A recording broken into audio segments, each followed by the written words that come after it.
नमस्कार मंडळी. तर माझी आजी म्हणजे अक्का आणि मी आपण बनवणार आहेत गावकट स्टाईलने लोणचं. हे बघा, तर आपले खायचे आंबे वेगळे आणि लोणच्याचे आंबे वेगळे असतात. तर हे आपल्या शेतातील आंबे आहेत जे आपण लोणच्यासाठी वापरणार आहोत. आता आपण फोडून घेऊ. त्यासाठी आपण हा खोबळा आणि हा कोयता वापरणार आहोत. आता आपण आंबे फोडायला सुरुवात करू.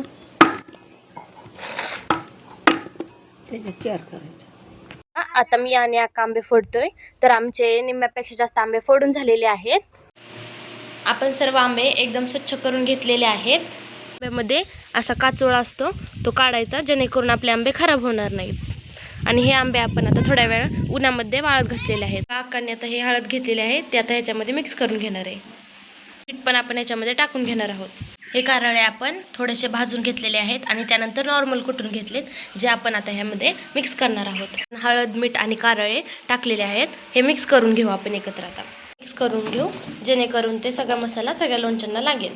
बघा, आपण तेल गरम केलेलं आहे, ते तेलात आपण या लोणच्यामध्ये टाकणार आहोत. ते लोणचं आपण एका भरणीमध्ये टाकलेलं आहे.